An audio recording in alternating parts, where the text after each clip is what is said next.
In some sense, we're repeating history, intentionally repeating history. The advantage we have today is that the first scouts don't have to die with arrows in their back and displace another indigenous species. The moon is a place, I don't think there's any tall blue people there, but it does have resources. And it's, the International Space Station, for all its challenges, did a magnificent thing. It proved that we as a species can cooperate in space. And for the first time, with the International Space Station as a destination, humanity conquered a frontier without conquering each other. And we can, I think, transcend, our national limitations here on Earth, and expand what we've learned in the International Space Station experience, bring in the private sector in a true way, and show that we can do it on the moon. And it's an untried, unproven territory, not just technically, but politically, psychologically, and legally. And we're breaking new ground. And I'm really excited about the conversations we've sparked about what you can, can't, and shouldn't do on the moon. I was thinking about Christopher Columbus lately and looked into him. So, this person who's painted mostly as a heroic figure in history, what was he really like as a person? What was the real deal back then? And if you look into it, he was a quack and he was wrong, And he went to every court that he could get to try to convince them that his plan was right. And, whether he actually knew or not that he was wrong, is debatable. But 2,500 miles would only get him halfway to the Orient. From all of the expertise and information they had at the time, every learned group who looked at his plan said, he's going to die, right? It's at least twice that distance. But he convinced Isabella and Ferdinand. He convinced the one court in Spain that he should try. What their motivations were for supporting him are questionable as well. He took, a lot of the riffraff out of the jails and they expropriated a lot of the ships, and, I don't think they expected him to come back, but he did, but the point is, his personal goals and that which he convinced others to buy into are almost moot today because he opened up a new world. And not many people know that he actually didn't touch North America until the fourth try. I mean, he touched islands, but he actually didn't touch the Americas, right, until the fourth try. But that doesn't matter in history. So we may be the Christopher Columbuses, whether it's platinum on the moon that we think, maybe platinum is the spice, that we really get the people to get excited about. It doesn't matter, because when we get there, as long as we get there, a whole new world of opportunity that will open up that we just didn't know about. My co-founder, Naveen Jain, says, when people introduced the iPhone for the first time, nobody said, this will be perfect for shooting birds at pigs. Nobody said that, right? So you just don't know what's going to happen once you introduce a new platform for humanity. And I'm sure that with the moon, what we're certain about is that we don't know what the real business case will be, but we're certainly there will be one. So Naveen Jain, Barney Pell, and myself are the co-founders of Moon Express. I'm so privileged to meet these gentlemen.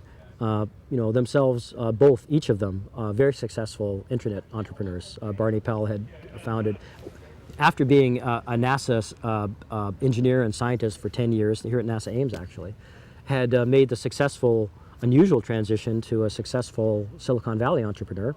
Spent his time as a VC for a while, did a number of startups with other people and learned the game, and then did his own startup called PowerSet. And then exited. Microsoft acquired PowerSet a couple of years ago for something north of 100 million. And so Barney, knows the game in Silicon Valley, and one of the most brilliant, enthusiastic people I've ever met. I met Barney and Naveen through the Singularity University. We're all on the board together, and we had known each other for some time, and they knew I was interested in the moon. And they're both brilliant strategists, they're both brilliant entrepreneurs, and I was struggling with what the business case might be.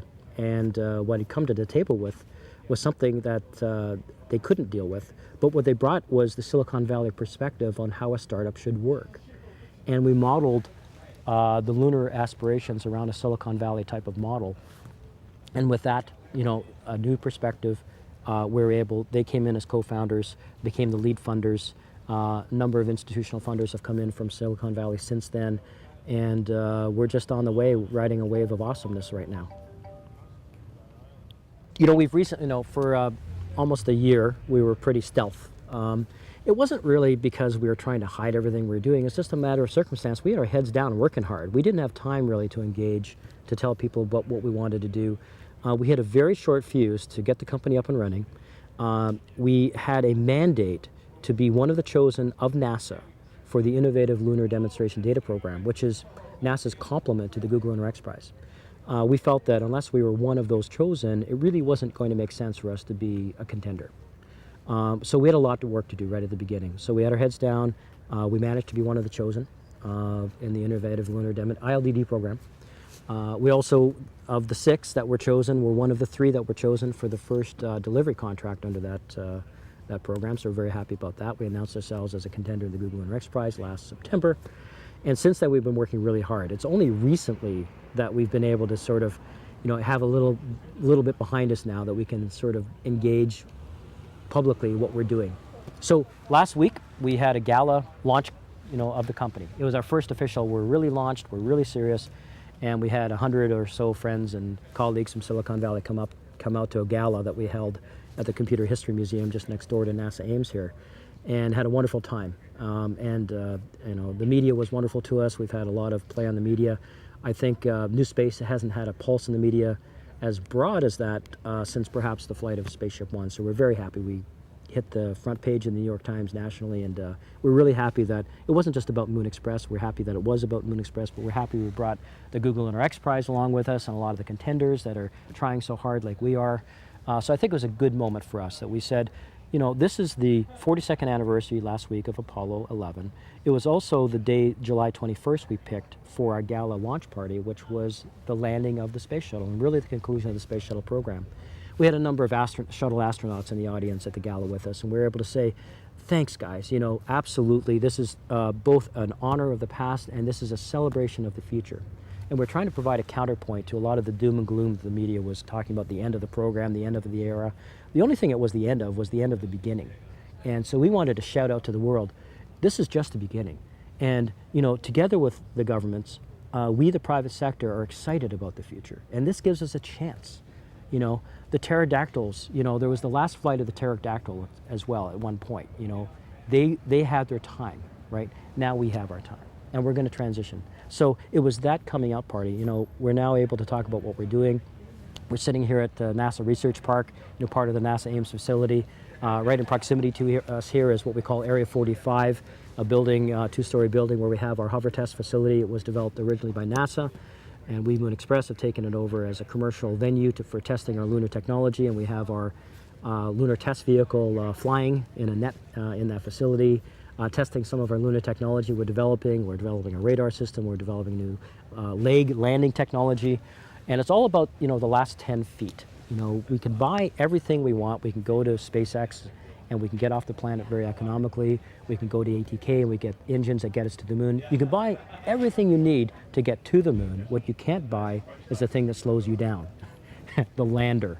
So Moon Express is about the landing technology, and it's about the last 10 feet that matters. And that's the thing that nobody has on the planet right now. That's why the only missions back to the moon right now are going around. They're not going down to the surface, because even though this was done 40 or 50 years ago, all that technology is in museums. The people who did it are elders or sadly have gone. So we really are not reinventing, but we're able to, with a partnership with NASA, with something called a Reimbursable Space Act Agreement, we are able to hire NASA, in effect, and pay NASA to harvest a lot of the knowledge that they have gained, to reimburse them for assisting us technically. And by that, we don't have to reinvent the wheel. We can take the best of what NASA's done, combine it with best industry practices, invoke commercial management, and the risk tolerances that we have that are far greater than any government program that can have, and do what we believe is a very economical program to build a lander system that is not just economical for one mission, but it's economical for many missions, right? And we don't have to throw it away at the end of the mission, because we'll use it again.